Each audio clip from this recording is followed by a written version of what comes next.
আসসালামু আলাইকুম, কেমন আছেন সবাই? আশা করছি আল্লাহর অশেষ রহমতে সবাই ভালো আছেন। আলহামদুলিল্লাহ আমিও ভালো আছি।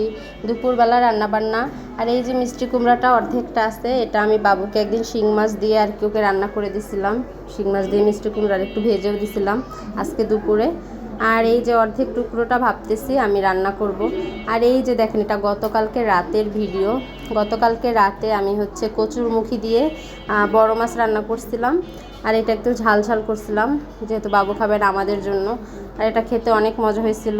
আর ফ্রিজে আমি ধনিয়া পাতা রাখছিলাম, একদম কেটে কুটে গুছিয়ে মাংসটাই দিয়ে দিলাম। আর হচ্ছে এই তরকারিটা দুপুরে এখনও আমার আছে। রাতে তো খেয়েছি আমরা, আর দুপুরে এই যে এতটুকু এখনও আছে, এখনও মাছ আছে, তারপর হচ্ছে কচুরমুখী আছে। রাতে একটু বেশি করে রান্না করছিলাম, যেহেতু বাসায় গ্যাসের অনেক প্রবলেম, যার জন্য। আর এই তো দুপুরে হচ্ছে এটা দিয়ে খাওয়া দাওয়া হয়ে যাবে আমাদের, মাছের তরকারিটা আর হচ্ছে মিষ্টি কুমড়াটা আর একটু। আর এই যে ছেলের বাবা চলে আসছে দুপুরবেলা। আসলেও প্রতিদিন দুপুরে বাসায় এসে সময় পেলেই খেয়ে যায়, যেহেতু ওর মানে আমাদের হচ্ছে ওর কর্মস্থল আমার বাসার কাছেই, তো ভাবি বাসা নেওয়া আর কি। দুপুরটা বাবুর সাথে একটু সময় কাটিয়ে খেয়ে দিয়ে চলে যায়। আর এই যে বাবা ছেলের ভালোবাসা আসার সাথে সাথে কোলে ও বলতেছিল যে বাবা আমার গায়ে অনেক ঘাম, আমার শরীরে ঘাম, তুমি নামো।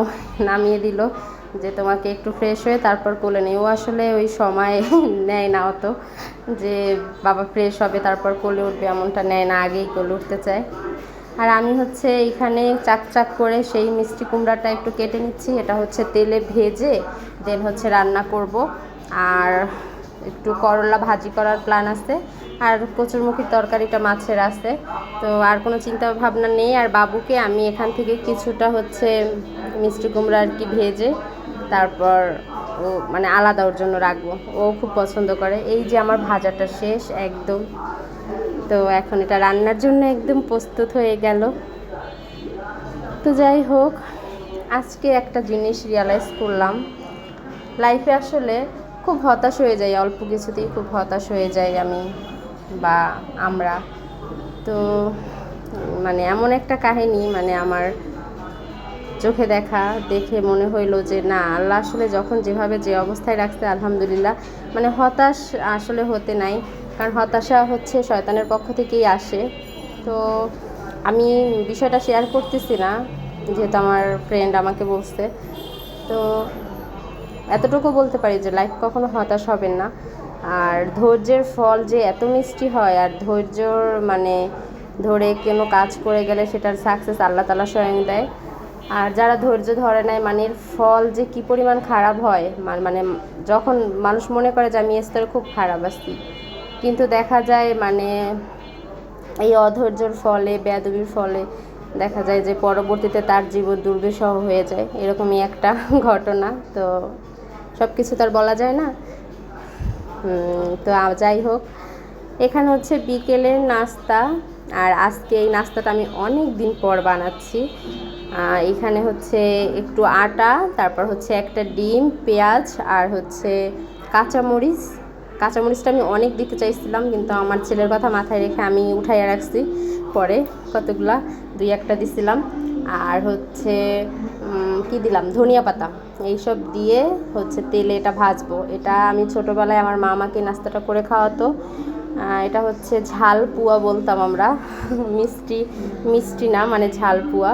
যেমন তেলের একটা পিঠা আছে না, মিষ্টি দিয়ে করে, এরকম। আর এই যে বিকেলবেলা মানে সন্ধ্যের আগ মুহূর্তে আমার এই নাস্তা বানানোটা শেষ। আর মাথায় অনেক টেনশন কাজ করে, কাজ করতে করতে, যেহেতু আমরা বাসা মানে ছেড়ে দিছি।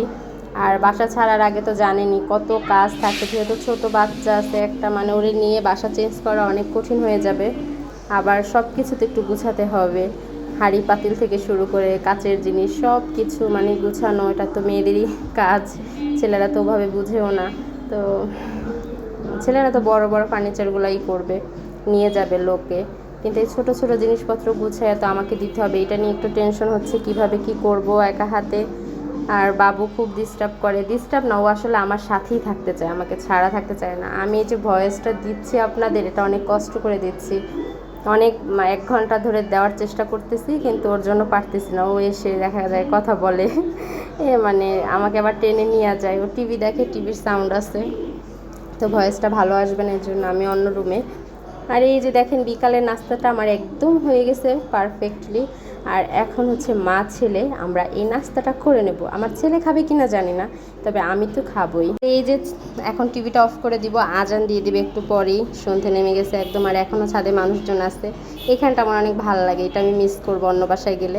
তো সবাই ভালো থাকবেন, সুস্থ থাকবেন, হাসি খুশি থাকবেন। আল্লাহ হাফিজ।